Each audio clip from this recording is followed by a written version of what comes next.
SEO checklist. Hey guys, how's it going? In this video, I want to talk to you about how you can ensure that if SEO is something that you're doing on your website, that you're doing it in the right way by using my 4-point checklist, right? Now this is all about how I can share with you the basics of making sure that things that you need to take into account when creating your SEO strategy, right? So if you're creating, even if it's just a blog post, right, or a page on your website, just making sure that you do these 4 things are really going to help you to do well, because without these 4 things, you're really going to struggle, because these are like the basics and foundational elements of SEO, right? So let's get stuck in. So the first thing is, the language that web pages are made with is called HTML, right? Now HTML is like the standard format and tagging system that web pages use, and it's the thing that helps like screen readers and other devices as well, and it's the thing that Google looks out for to make sure that you are running your code clean, and like there's no other like an excessive use of tags where there doesn't need to be, and you've used the tags in the right formation, right? Because tags, you imagine you have a document, and I'm not sure if you're familiar with this, right? But you have your heading, you have your body of text, right? And then you have your footer, right? Now this is just like the basic structure of a document. Now HTML has built-in heading tags, right? So they're called H1, H2, 3, 4, and 5, right? And so on. And what that means is you have one H1 on your website, right?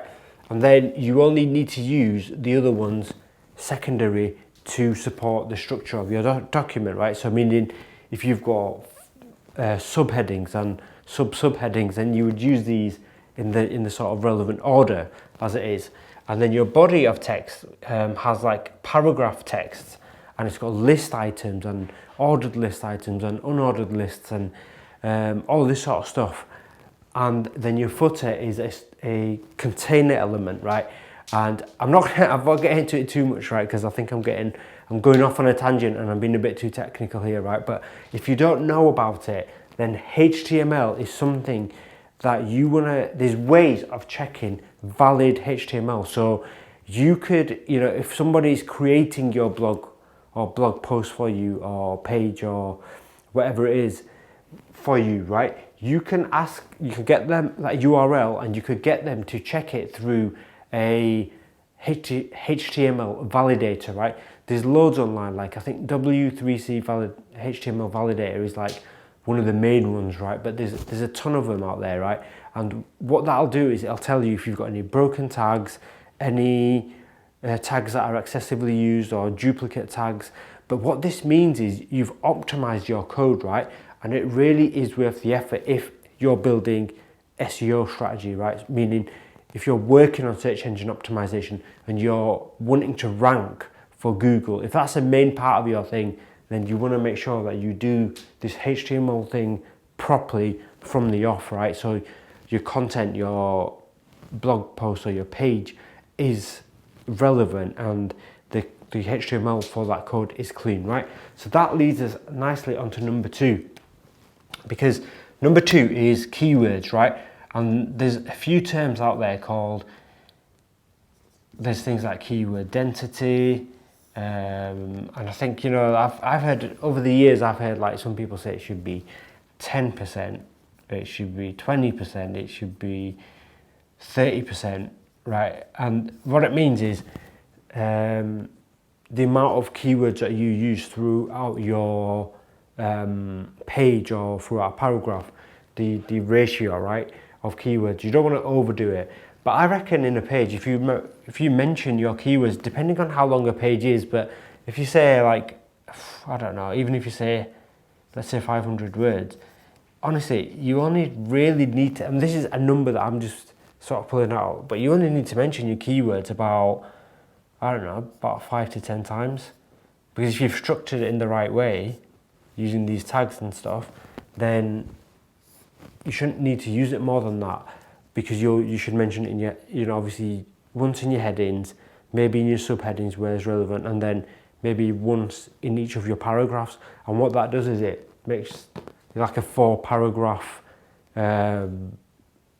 page or post, having your keywords mentioned in, or long tail keywords even, mixed with your main keywords in that post will make that page highly relevant. But make sure that you definitely do use the heading of it with the keywords, right? And the URL as well. So, but the keywords are an important part because it's the phrase that you want to rank for. So the keyword phrase that you want to rank for. So that is, you know, whatever someone types into Google, that's what you want to appear for on the search engine results page. And that's all to do with keywords. So that's another thing you want to make sure that you're doing right. Okay, and thirdly, which kind of builds upon this one as well, is images and videos, right? And I've called this section media. What that means is simply that just having text alone, it can be enough depending on what you're ranking for and depending on what the competition's like, right? But you can figure all that out, and you know, by difficulty, so you'll know, using the right tools, they will tell you how difficult it is, but I'm not going to get into that. But using images and videos throughout your post. So if you had a 500 post, a 500 word post or a web page, right? If you had, you know, 2 or 3 images, maybe a video on there, just talking about that page in more detail, right? Or something that's relevant, right? If it's a blog post, you could share someone's video on YouTube. That's a powerful video if you're not going to use your own. But then if it's a page on your website that you offer local services, then why not have a video talking about your keyword term, your main one, and just talk about who you are and what you offer, assuming that's your keyword, or just talk about your keyword, whatever it is on your web page. It's the same thing really, but having images and videos, but use the right HTML tags for these to make sure they pass that checker as well. So if you are interested in running your code through a HTML checker, then I'll include a link below to some HTML checkers, right? And making sure that you have your images and videos in the right way. It shows basically from Google's point of view and from a screen reader's point of view, but more so from Google's point of view. It means that when it reads it, it's not just text-based, right? And it understands that, wow, this page is 500 words, the code is clean, it's got the keyword phrases mentioned enough times but not too many times, it's got some images in there, it's got a video in there.